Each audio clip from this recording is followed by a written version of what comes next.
Hey everyone, and welcome to this explainer. We're jumping right in today because we are investigating a massive financial anomaly that's quietly unfolding right under our noses. I mean, imagine looking at global sovereign bond markets, which are literally the bedrock of global finance, and seeing them act like meme coins right after an Elon Musk tweet. Well, that is exactly what's been happening lately, and honestly, the silence around it is deafening. We are talking about a hidden $2.5 trillion mystery here. It's a potential tidal wave that almost nobody sees coming, and we are going to break down the whole shebang for you today. Look, right now, almost everyone is completely distracted. We're watching tech stocks go vertical, we're all swept up in the AI hype. But traditionally, the bond market is considered the adult in the room. It's supposed to be boring, completely predictable, and uneventful. So why is this adult suddenly pulling the plug on the party? While the media is hyper-focused on all those flashy tech stocks, the traditionally boring bond market is quietly flashing a massive warning sign. It's signaling some serious underlying damage that is just starting to surface in a very specific multi-trillion-dollar asset class. Get this, the 30-year Treasury yield recently hit its highest level since 2007. Now you might be thinking, okay, who cares? Well, you absolutely should. Hidden inside that seemingly boring little percentage is the actual price of money. That single number basically dictates the borrowing cost for trillions of dollars of debt. We're talking everything from corporate mega mergers all the way down to the rates on your mortgage and your car loan. And for the first time in nearly 2 decades, buyers are demanding a massive premium. But what's really fascinating here is that this headline yield number, it's really just a symptom of a much, much deeper problem. Section 1. How bond yields actually work. All right, to truly grasp this warning sign, we've got to look under the hood at the underlying mechanics. We need to look past that headline and understand why this number moved in the first place. A bond, in its absolute simplest form, is really just an IOU. Investors bid on that piece of paper, and the price they're willing to pay determines the yield. It's a strict inverse relationship. Think of it like a seesaw. If buyers really want the bond, the price goes up and the yield falls. But if buyers just aren't interested, the price has to drop to attract them, and that forces the yield up. So, when we see yields rising aggressively across the board, it means buyers are demanding a much higher return before they're willing to lock up their cash. So, what's causing this? It basically comes down to 4 key drivers. First, the Fed setting a higher baseline interest rate makes old, lower-paying bonds look completely unappealing. Second, inflation. Investors need more upfront return if their future dollars are going to be worth less. Third, supply. The U.S. has been issuing these massive Costco-sized pallets of new debt, which is completely overwhelming the market. And fourth, shrinking demand from foreign buyers and institutions.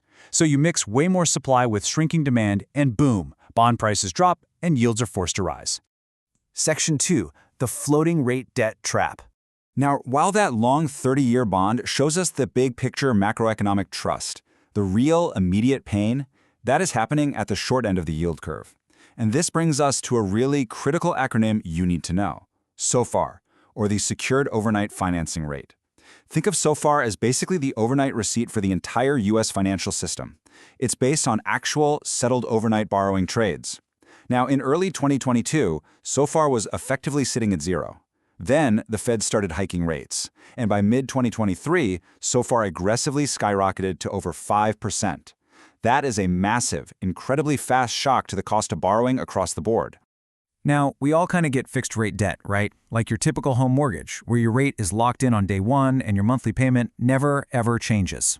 But the private credit industry, they rely almost entirely on floating-rate debt. These loans do not have a fixed rate. Instead, they're pegged to a benchmark, almost always our friend SOFR, plus a little profit spread for the lender. This means that when SOFR shoots up from 0 to over 5%, the borrower's interest payments instantly and dramatically skyrocket right along with it. The trap is officially sprung. Section 3. The victim and the cockroach.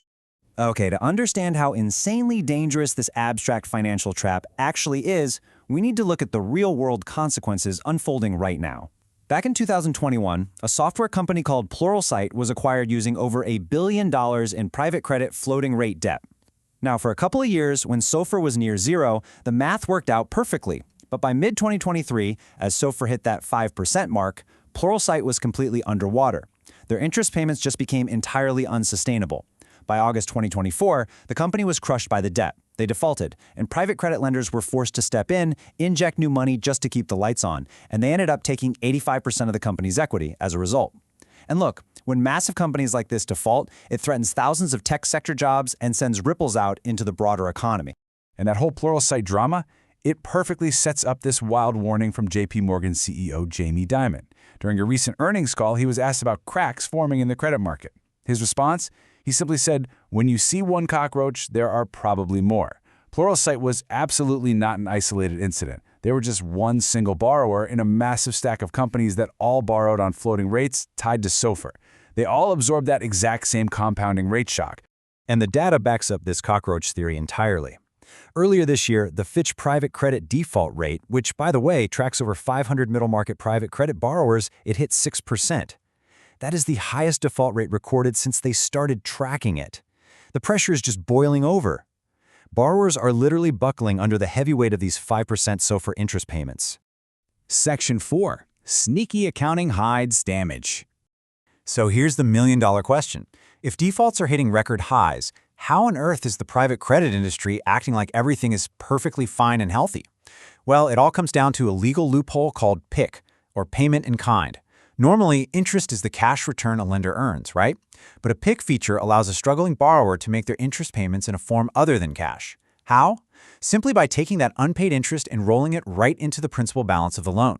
This effectively and legally removes the default trigger.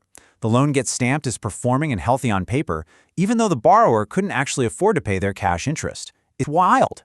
Let's walk through exactly how this sneaky accounting loop works. Step 1. The borrower can't pay their cash interest. Step 2. The unpaid interest is added to the loan's principal balance through a PIK. Step 3. The private credit fund actually reports that unpaid, capitalized interest as top-line income. And Step 4. Because many of these funds operate as business development companies with really strict tax rules, they are legally required to distribute 90% of their taxable income. So they actually end up mailing out real cash dividends to their investors, which includes a lot of public pension funds based on phantom income that they never actually collected in the first place. And the sheer scale of this cover-up? It's staggering. Around 12% of private credit loans now utilize these PIK features. That is a massive portion of the market that is simply not paying full cash interest. And what's even worse is that more than half of these are considered bad PIKs. That means the feature wasn't even in the original loan agreement. It was specifically added later as a desperate lifeline after the borrower started financially drowning. And hey, we don't even have to guess here. We can point to specific examples proving the underlying debt is way sicker than it looks. Take the public fund FSKR, for example. They were running PIKs at more than 14.5% of their total investment income. Furthermore, their non-accrual loans, meaning loans where borrowers have completely stopped making any payments at all, reached over 5%. So the cracks are highly visible if you just know where to look. But wait, there is one final layer to the solution keeping the whole thing afloat, and it's called Level 3 valuation. You see these private loans? They don't trade publicly. There is zero active market data to verify what they are actually worth. Instead, funds rely on highly subjective internal models to value their own assets. Yet even with this very generous internal math, analysts have recently found that more than 10% of private credit loans are already being marked down by 50 cents on the dollar behind closed doors. Section 5. The looming maturity wall. So let's put it all together. We have an industry heavily relying on floating rate debt that got incredibly expensive almost overnight. They're masking their failing loans with this sneaky PIK accounting, and they're hiding the true valuations. We are building up to a massive reckoning here. $85 billion. That is the terrifying business development company maturity wall coming due between 2026 and 2029. All of these companies, many of whom are surviving strictly by rolling their unpaid interest into larger and larger principal balances, are going to hit the end of their loan terms. They'll be forced to face the music and refinance this massive wave of compounding debt at today's brutal, elevated interest rates. Which brings us to a pretty stark final thought. Look, you might be able to hide a loss on an accounting line. You might be able to roll unpaid interest into a larger principal balance and legally call a distressed borrower a performing loan. But at the end of the day, the math is still the math, and bad math doesn't just disappear. So what happens when that $85 billion maturity wall hits and the cash finally has to be accounted for? That's the real mystery here, and it's one every single one of us should be paying very, very close attention to. Thanks so much for joining me for this explainer, and I'll catch you next time.